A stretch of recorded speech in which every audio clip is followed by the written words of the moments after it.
I want to talk today about your sales goals and activities for government contractors. When I sit down and talk to a new client, one of the things they always tell me is, hey, my goal is to win more contracts. And while that is a goal, it's not a very clear goal. So today I want to help you try and add some clarity to that. There's so many numbers when it comes to sales that I try to break them out into two main buckets. One is your goals as a business owner or your goals as a sales professional, whatever it may be. And then there's the activity KPIs that you want to track as well that help you meet those goals. But when I think about most of the company goals, where I tend to start is revenue. So what is your revenue goal? If you're a salesperson, what is that quota that you're trying to reach on a monthly, quarterly, annual basis, whatever it may be? But let's start with a revenue goal. And then from there, we start to talk about conversion rates. That's a really important goal as well. So it helps you determine how many opportunities you need in your pipeline in order to make sure that you are hitting your goals. That's why, to me, the conversion rate is such an important goal and such an important KPI. That one helps you determine how much needs to go in your pipeline. And if you're in a situation or an industry maybe where there's not a lot of opportunities, then you've got to get better at your conversion rate. I always tell companies, I want you to target at a minimum, and the worst case scenario, 20 to 25% conversion rate. That is a good number. It's a solid number. If you're below that, that's one of the first things you need to be working on in your business, is figuring out why you're below that. Is it just because you're chasing opportunities you shouldn't be? Is there some other reason? But your conversion rate is a key one that you need to work on. Did you know we have our own community for government contractors? It's called Federal Access. Just visit federal-access.com/game changers and you can get 50% off your first month. This thing is packed full of all kinds of resources, templates, documents, strategy guides, everything you need to be a government contractor, and it gets you in our inner circle where you have direct access to myself and my partner, Josh Frank. So go check it out today at federal-access.com/game changers. Now let's get back into this episode.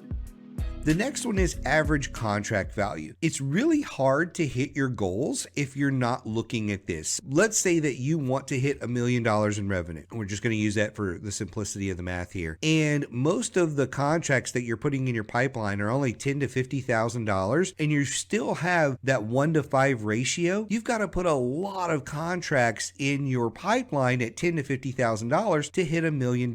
So one of the first areas that you also need to work on is that average contract value. You can win 10 contracts at $100,000. You can win 2 at $500,000. You can win $1 million contract. But you have to understand average contract value and make sure that that number is high enough to make sure you can hit your goals. So that's another really, really big one there. The next one is number of contract wins. All of these kind of tie in together here. That can also be a real simple goal. So, hey, I want to make sure that this year we win 10 contracts at a minimum of $500,000, and in order to do that, we need to get a conversion rate of X% and chase this many contracts. It helps you do the math. All this is really math. It's a formula to determine how you're going to go about actually making this stuff happen. One of the next goals that I have is the prime versus sub goal, and looking at what percentage of each are in your pipeline. Initially, when you're starting your business, you may have 60 to 70% of the opportunities in your pipeline may be subcontracting opportunities. But as you grow, as you get past performance, as you accelerate your business, that number is going to flip, and you're going to see yourself doing 50, 60, 70% prime work and only 30 or 40% sub work. It's going to flip over time. Again, as you're growing, it's a really great area of the business to target, to say, hey, last year we were at 75% sub work. This year I want to try to lower that because I want to increase the prime work. And this year I want to be at, only 60% sub work or whatever it may be. But setting a goal helps you look at your pipeline and determine what goes in it. Another great goal is to look at your ongoing pipeline value. Like, how big is your pipeline today? And you could say, hey, well, I want to hit this 5 million mark, so I need to be at 20 million or 25 million, whatever it is. There's always a number that your pipeline needs to have in it as the total value. If you had a 100% conversion rate, what would would that be? That number always needs to be something that you're thinking about to make sure at the top line you have enough possible revenue in there that you can hit your basic goals that you're trying to achieve. The next one is your profit margin. A lot of people don't think about this one. Your profit margin is really why you're in the business. If you're not focused on profit margin, you will wake up one day and realize you're running a non-profit because you're not making any money. And so I say out of the gate, a good minimum profit margin goal is 10 to 20%. That's a really good goal, and it's something that you want to maintain and over time try to grow that as much as possible. But that's a great number there. I would not try to go below 10%. If you start going below 10%, then you risk a lot of problems if you just have one simple mistake. So the next area that I'm going to talk about, because we just finished on goals there, the next area is your activities and KPIs. These are the things that help you achieve the goals. A lot of times when business owners are talking to me, they're like, what are some of the sales KPIs that I need to give my salespeople or even myself? Well, that's this section. The first one is the number of calls you make. How many calls are you making on a daily, weekly, monthly basis? Those calls can be to teaming partners, contracting officers, small business offices, you name it. But there's a certain amount of calls you need to be making every single week, especially when you just start your business. The second one is the number of emails you send. So in addition to those phone calls, how many emails are you sending to people? How many LinkedIn invitations are you sending out there, or LinkedIn messages are you sending out there to people? Those are really, really important outreach things that help you connect with folks. The next one is number of decision makers, small business reps that you actually talk to. So you're going to make a number of outgoing calls, but you're not always going to talk to somebody. So that number of decision makers actually reached is how many people are you actually talking to? Now, let's not get into the semantics of, well, a contracting officer is not technically a decision maker. Look, they're in the chain of command, if you will, of decision makers. So they're part of the decision because they're determining a lot of things about how the contract is being awarded. So they are somewhat of a decision maker. I get it. There are a lot of people in that process, but let's not get too wrapped up around that. We're just trying to talk to how many people can actually influence you getting a contract. How many of those people are you actually talking to? If you're more comfortable with calling it number of influencers you talk to, that's fine too. Whatever it is, whatever makes you sleep at night. But how many people are you actually speaking to that can influence a contract? The next one is how many capabilities briefs are you doing? So yes, you've talked to a contracting officer for 5 minutes and they said, oh, hey, it'd be nice to work with you. Why don't you send me a capability statement? I'll review that. That conversation didn't go very far. I would only count that on I spoke to, the influencer category there, the decision maker influencer category. I would not count that in the capability brief. The capability brief is when you get a little bit further down your sales pipeline and you're actually talking to these people, having a meaningful conversation about doing business with that agency. So that's what that one's about. The next one is RFPs, RFIs. I'm going to kind of put those in the same bucket. How many RFPs, how many RFIs, source of salt, whatever you want to call them, are you actually going after every single month? If you're not actually stepping up to bat, there's no way you can win. And one of the best ways you can do that is chasing these RFPs, chasing RFQs, different things along that line. And so how many of those are you actually going after? And those are really the basics of the activity KPIs that most people need to look at. There's one other metric that I'm going to talk about here just because I think it's one of the most controversial ones. I see people cringe when they hear about it,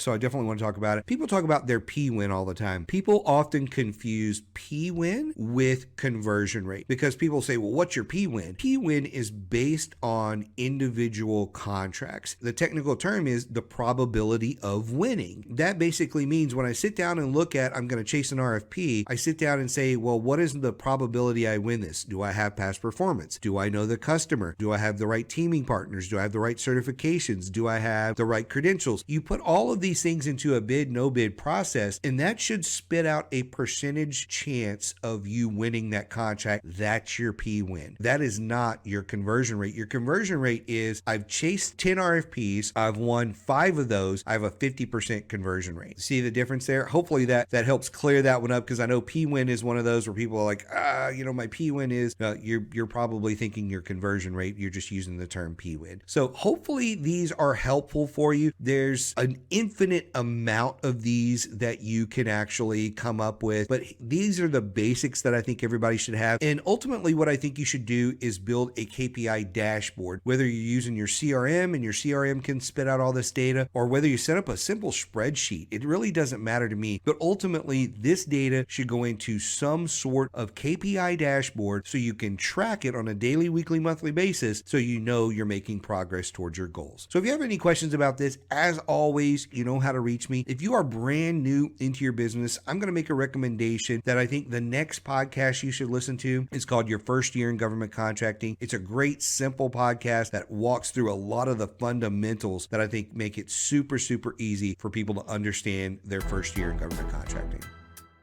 I really hope you enjoyed this episode of Game Changers. If you did, please go like and share this episode on your social media, as well as rate and review the episode. That helps other government contractors find out about the podcast and benefit just like you. We'll see you next time.